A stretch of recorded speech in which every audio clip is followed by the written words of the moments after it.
হরে কৃষ্ণ কৃষ্ণ কৃষ্ণ হরে হরে। তো ভক্তবৃন্দগণ, আজকের ভিডিওটি রয়েছে আজ 27শে ফেব্রুয়ারি শুক্রবার পালিত হয়েছে আমলকি একাদশীর ব্রত পালন।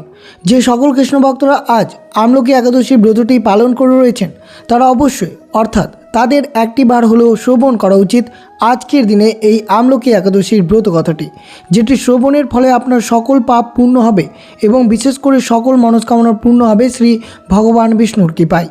এই তিথিতে নারায়ণ ও আমলকি গাছের পুজোর পর ব্রত কথা পাঠ এবং রাত্রি জাগরণ করলে পূর্ণ ফল অর্জন করা যায়।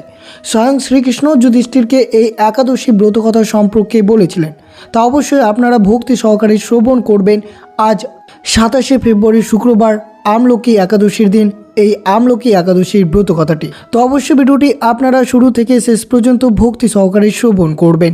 আর চ্যানেলে নতুন হয়ে থাকলে দয়া করে চ্যানেলটিকে সাবস্ক্রাইব করবেন, লাইক করবেন, কমেন্টে ভক্তি ভালোবাসা শ্রদ্ধা দিয়ে জয় শ্রীকৃষ্ণের জয় লিখে দিতে ভুলবেন না এই শুভ দিনটিতে। অবশ্যই ভিডিওটি আপনারা শুরু থেকে শেষ পর্যন্ত ভক্তি সহকারে শ্রবণ করুন। আজ 27শে ফেব্রুয়ারি শুক্রবার পালিত হয়েছে ফাল্গুন মাসের শুক্লপক্ষের একাদশী আমলকি একাদশী বা রংভরি একাদশী নামে পরিচিত। অবশ্যই যে সকল কৃষ্ণ ভক্তরা আজ 27শে ফেব্রুয়ারি শুক্রবার এই ব্রতটি পালন করে রয়েছেন তারা অবশ্যই ফাল্গুন মাসের এই আমলকি একাদশীর ব্রত কথাটি ভক্তিনিষ্ঠা সহকারে এই ব্রত কথাটি শ্রবণ করা উচিত। এই তিথিতে বিষ্ণু এবং আমলকি গাছের পুজো করা হয়ে থাকে, যে কারণে এটি আমলকি একাদশী নামে পরিচিত। এই বছর 2026 27শে ফেব্রুয়ারি শুক্রবার এই আমলকি একাদশী ব্রতটি পালিত হয়েছে। এই তিথিতে যে সকল কৃষ্ণ ভক্তরা এই ব্রতটি পালন করে রয়েছেন তারা অবশ্যই পুজোর পর ব্রতকথা পাঠ করলে সম্পূর্ণ ফল পাওয়া যায়। আর অবশ্যই শ্রবণ করবেন এই আমলকি একাদশীর পালনের সঠিক সময় কখন রয়েছে, যেহেতু আমলকি একাদশী ব্রত পালন করলে সকল কৃষ্ণ ভক্তদেরকে একটি বার হলেও শ্রবণ করা উচিত এই আমলকি একাদশীর ব্রতের মাহাত্ম্য কথাটি, যেটি শ্রবণ করলে অবশ্যই আপনার জীবনের দুঃখ দূর হবে এবং আপনাদের জীবনে সুখ সমৃদ্ধি জীবন আশীর্বাদ লাভ করবেন। তো অবশ্যই ভক্তিনিষ্ঠা সহকারে শ্রবণ করুন আমলকি একাদশীর ব্রত কথাটি। রাজা মান্ধাতা একবার বশিষ্ঠ মুনিকে বলেছিলেন, হে মহর্ষি, আমার প্রতি কৃপা করুন এবং আমাকে এমন একটি পবিত্র উপবাসের কথা বলুন যা আমার চিরকালের জন্য উপকারী হবে। বশিষ্ঠ মুনি উত্তর দিলেন, হে রাজা, দয়া করে শুনুন, আমি সর্বশ্রেষ্ঠ উপবাসের দিন আমলকি একাদশীর বর্ণনা দিচ্ছি। যে ব্যক্তি এই একাদশীতে বিশ্বস্তার সাথে উপবাস করে সে প্রচুর ধন সম্পদ লাভ করে, সকল প্রকার পাপের প্রভাব থেকে মুক্ত হয় এবং মুক্তি লাভ করে। এই একাদশীর উপবাস একজন শুদ্ধ ব্রাহ্মণকে 1000 গরু দান করার চেয়ে পবিত্রতা লাভ করে। তাই দয়া করে আমার কথা মনোযোগ সহকারে শুনুন। যখন আমি আপনাকে একজন শিকারীর গল্প বলছি যে তার জীবিকার জন্য প্রতিদিন নিরীহ পশু হত্যা করত, কিন্তু পুজোর নিয়ম কানুন অনুসরণ করে আমলকি একাদশী উপবাস পালন করে মুক্তি লাভ করেছিল। একসময় বৈদস্যী নামে একটি রাজ্য ছিল, যেখানে সমস্ত ব্রাহ্মণ, ক্ষত্রিয়, বৈশ্য এবং শূদ্ররা সমানভাবে বৈদিক জ্ঞান, প্রচণ্ড শারীরিক শক্তি এবং সূক্ষ্ম বুদ্ধিমত্তায় সমৃদ্ধি ছিল। রাজাদের মধ্যে সিংহ পুরো রাজ্য বৌদ্ধিক শব্দে পরিপূর্ণ ছিল। একজনও নাস্তিক ছিল না এবং কেউ পাপ করত না। এই রাজ্যের শাসক ছিলেন রাজা পাশাবিন্দুক, যিনি সোমচন্দ্রের বংশের সদস্য ছিলেন। তিনি চিত্ররথ নামে পরিচিত ছিলেন এবং অত্যন্ত ধার্মিক এবং সত্যবাদী ছিলেন। কথিত আছে যে রাজা চিত্ররথের 10,000 হাতির শক্তি ছিল এবং তিনি অত্যন্ত ধনী ছিলেন এবং বৌদ্ধিক জ্ঞানের 6টি শাখা সম্পর্কে পুরোপুরি জানতেন। মহারাজ চিত্ররথ রাজত্বকালে তার রাজ্য একজনের অন্যের ধর্ম পালন করার চেষ্টা করেনি। তাই ব্রাহ্মণ, ক্ষত্রিয়, বৈশ্য এবং শূদ্র সকলেই তার নিজের ধর্ম নিখুঁতভাবে নিযুক্ত ছিলেন। সারা দেশের কৃপণ বা দরিদ্র কেউ দেখা যেত না, কখনো খরা বা বন্যা হয়নি। প্রকৃতপক্ষে রাজ্য রোগমুক্ত ছিল এবং সকলে সুস্বাস্থ্য উপভোগ করত। লোকের পরমেশ্বর ভগবান বিষ্ণুর প্রতি প্রেমময় ভক্তিমূলক সেবা করত। যেমন রাজাও ভগবান শিবের বিশেষ সেবা করতেন। তাছাড়াও মাসে 2 বার সকলে একাদশী উপবাস করত। এইভাবে হে রাজাদের শ্রেষ্ঠ, বৈদিশারা নাগরিকরা বহু দীর্ঘ বছর পরম সুখ এবং সমৃদ্ধিতে জীবনযাপন করত। সমস্ত ধরনের জড়বাদী ধর্ম ত্যাগ করে তারা পরমেশ্বর হরির প্রেমময় সেবায় নিজেদের সম্পূর্ণরূপে নিবেদিত করেছিল। আমলকি একাদশীর পালন। একবার ফাল্গুন মাসের দ্বাদশীর সাথে মিলিত হয়ে আমলকি একাদশীর পবিত্র উপবাস এসেছিল। রাজা চিত্ররথ বুঝতে পেরেছিলেন যে এই বিশেষ উপবাস বিশেষভাবে মহান কল্যাণ বয়ে আনবে। তাই তিনি বৈদিশার সমস্ত নাগরিক এই পবিত্র আমলকি একাদশী অত্যন্ত কঠোরভাবে পালন করেছিলেন। সমস্ত নিয়মকানুন সাবধানতার সাথে অনুসরণ করেছিলেন। নদীতে স্নান করার পর রাজা এবং তার সমস্ত প্রজা ভগবান বিষ্ণুর মন্দির গেলেন, যেখানে একটি আমলকি গাছ জন্মেছিল। প্রথমে রাজা এবং তার প্রধান ঋষিরা গাছটিকে জলে ভরা একটি পাত্র, সেই সাথে একটি সূক্ষ্ম ছাউনি, জুতা, সোনা, হীরা, রুবি, মুক্তা, নীলকান্ত মণি এবং সুগন্ধি ধূপ দান করলেন। তারপর তারা এই প্রার্থনার মাধ্যমে ভগবান পরশুরামের উপবাস করলেন। হে ভগবান পরশুরাম, হে রেণুকার পুত্র, হে সর্বপ্রিয়, হে জগৎসমূহ মুক্তিদাতা, দয়া করে এই পবিত্র আমলকি গাছের নিচে আসুন এবং আমাদের বিনীত প্রণাম গ্রহণ করুন।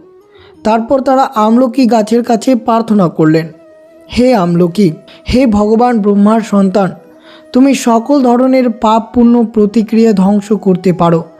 দয়া করে আমাদের শ্রদ্ধাঞ্জলি, প্রণাম এবং এই বিনীত দান গ্রহণ করো। হে আমলকি, তুমি আসলে ব্রহ্মার রূপ এবং তুমি একসময় স্বয়ং ভগবান রামচন্দ্রের দ্বারা পূজিত হয়েছিল। যে কেউ তোমাকে প্রদক্ষিণ করে তাই সে তৎক্ষণাৎ তার সমস্ত পাপ মুক্ত হয়। এই চমৎকার প্রার্থনা করার পর রাজা চিত্ররথ এবং তার প্রজারা সারা রাত জেগে রইলেন। পবিত্র একাদশী উপবাস নিয়ম অনুসারে প্রার্থনা ও উপাসনা করলেন। উপবাস ও প্রার্থনার এই শুভ সময়ের একজন অত্যন্ত ধর্মহীন ব্যক্তি সমাবেশে উপস্থিত হলেন, যিনি পশু হত্যা করে নিজের এবং তার পরিবারের ভরণ পোষণ করতেন। ক্লান্তি এবং পাপ উভয়ের ভারে ভারাক্রান্ত শিকারী রাজা এবং বৈদেশিক নাগরিকদের সারা রাত জাগরণ, উপবাস এবং ভগবান বিষ্ণুর পুজো করে আমলকি একাদশী পালন করতে দেখলেন, যা অনেক প্রদীপ দ্বারা উজ্জ্বলভাবে আলোকিত ছিল। শিকারীর কাছাকাছি লুকিয়ে রইল, ভাবছিলেন যে তার সামনে এই অসাধারণ দৃশ্যটি। এখানে কি হচ্ছে সে ভাবল। পবিত্র আমলকি গাছের নিচে সেই মনোরম বনে সে যা দেখছিল তা হলো জলপাত্রের আসনের ওপরে ভগবান দেবতাকে পুজো করা হচ্ছে এবং সেই ভক্তদের ভগবান শ্রীকৃষ্ণের অপ্রাকৃতিক রূপ এবং লীলা বর্ণনা করে পবিত্র গান গাইতে শুনতে পেয়েছিল। নিজের সত্ত্বেও নিরোহী পাখি এবং প্রাণীদের হত্যাকারী সেই কট্টর অধর্মচারী পুরো রাতটি একাদশী উদযাপন দেখে এবং ভগবানের মহিমা শুনে বিস্ময়ে কাটিয়েছিল। সূর্যোদয়ের পরপর রাজা এবং তার রাজ পরিবার, সভাসদগণ এবং সমস্ত নাগরিক একাদশী পালন সম্পন্ন করে বৈদিশা নগরীতে ফিরে আসেন। শিকারী তার কুঁড়ে ঘরে ফিরে আনন্দের সাথে খাবার ভোজন করেন। যথাসময়ে শিকারী মারা যান, কিন্তু আমলকি একাদশী উপবাস করে এবং পরমেশ্বর ভগবানের মহিমা শ্রবণ করে এবং সারা রাত জেগে থাকার মাধ্যমে তিনি যে পুণ্য অর্জন করেছিলেন তা তাকে রথ, হাতি, ঘোড়া এবং সৈন্য দিয়ে সমৃদ্ধি এক মহান রাজা হিসেবে পুনর্জন্মের যোগ্য করে তোলে। তার নাম ছিল বসুরাত।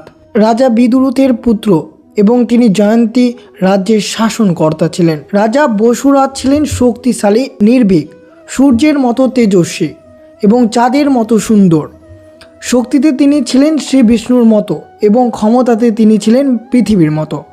অত্যন্ত দানশীল এবং সত্যবাদী রাজা বসুরাত সর্বদা পরমেশ্বর ভগবান শ্রী বিষ্ণুর প্রতি প্রেমময় ভক্তিমূলক সেবা প্রদান করতেন।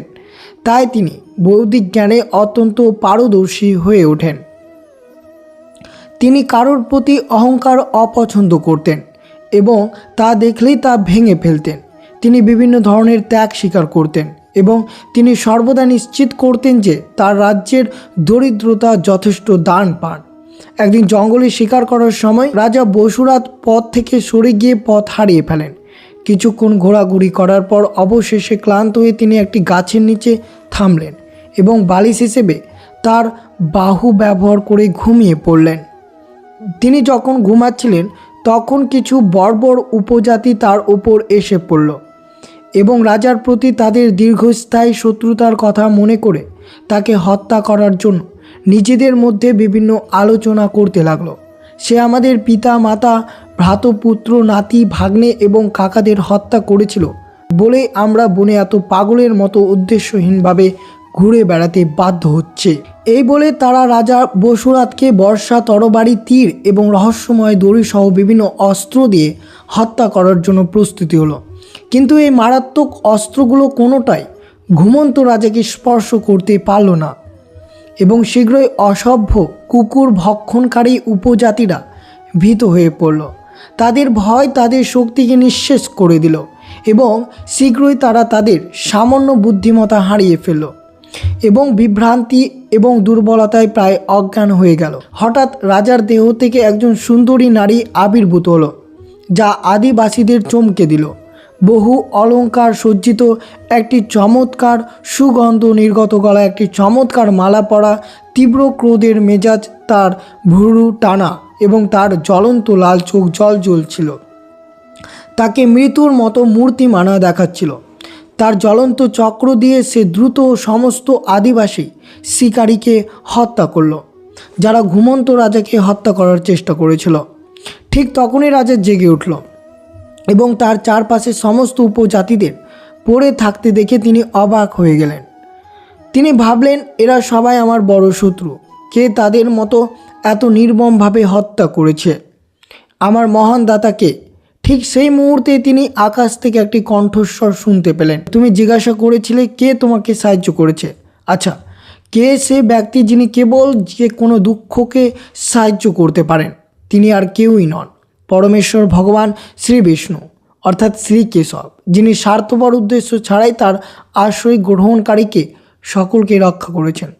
এই কথাগুলো শুনে রাজা বসুরাত ভগবান শ্রী কেশব অর্থাৎ কৃষ্ণের প্রতি ভালোবাসায় আলপুত হয়ে পড়লেন। তিনি তার রাজধানীতে ফিরে আসেন এবং সেখানে দ্বিতীয় দেবতা ইন্দ্রের মতো কোনো বাধা ছাড়াই রাজত্ব করেন। অতএব হে মহারাজ মান্ধাতা, শ্রদ্ধেয় বশিষ্ঠ মুনি উপসংহারে বললেন, যে কেউ এই পবিত্র একাদশী আমলকি একাদশী ব্রতটি পালন করবে সে নিঃসন্দেহে ভগবান বিষ্ণুর পরধাম লাভ করতে পারবে। কারণ এই পবিত্রতম উপবাসের মাধ্যমে অর্জিত ফল মহান পুণ্য লাভ বলেই মনে করা হয়। এইভাবে ব্রাহ্মণ্ড পুরাণ থেকে ফাল্গুন মাসের শুক্লপক্ষের একাদশী আমলকি একাদশীর মহিমা বর্ণনা শেষ হয়। তো অবশ্যই যে সকল কৃষ্ণ ভক্তরা আজ এই 27শে ফেব্রুয়ারি শুক্রবার এই আমলকি একাদশীর ব্রতটি পালন করেছিলেন, তারা অবশ্যই শ্রবণ করলেন আমলকি একাদশীর ব্রত কথাটি। আর অবশ্যই শ্রবণ করবেন 28শে ফেব্রুয়ারি শনিবার পারণ কখন করবেন, পারণের শুভ সময় কি রয়েছে।